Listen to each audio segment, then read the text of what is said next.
എന്തു പറഞ്ഞാലും മറ്റ് ഓപ്പറേഷൻസ് അപേക്ഷിച്ച് ആൾക്കാർ വളരെ പേടിയോടെ കാണുന്ന ആണ് ഹാർട്ട് ഓപ്പറേഷൻ എന്ന് പറയുന്നത്. എന്നാലും പൊതുവേ ഇന്ന് ഇപ്പം ഹാർട്ട് ഓപ്പറേഷൻസിനോട് ആൾക്കാരുടെ ആ ഒരു സ്വീകാര്യത വളരെ കൂടിയിട്ടുണ്ട്. പിന്നെ നമ്മൾ പുതിയ അഡ്വാൻസ്മെൻറ്റ്സ് ഒക്കെ വന്നപ്പോൾ നമ്മുടെ ഈ റിസൾട്ട്സ് ഒക്കെ കുറച്ചുകൂടെ ബെറ്ററായി. ഇന്നിപ്പോൾ ഹാർട്ട് ഓപ്പറേഷൻ വളരെ വളരെ സേഫായിട്ടൊരു 98% സേഫായിട്ട് ചെയ്യുന്ന ഓപ്പറേഷൻസായി മാറി.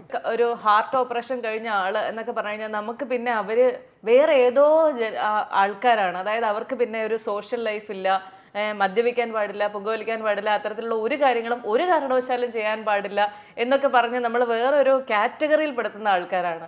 അങ്ങനെ തന്നെ ചെയ്യണമെന്നുണ്ടോ, അല്ലെങ്കിൽ അങ്ങനെയാണോ? മദ്യപാനത്തിൻ്റെയും പുകവലിയുടെയും കാര്യം പിന്നെ വരാം. പക്ഷേ നമ്മൾ അങ്ങനെ ഹാർട്ട് ഓപ്പറേഷൻ കഴിഞ്ഞ ആൾക്ക്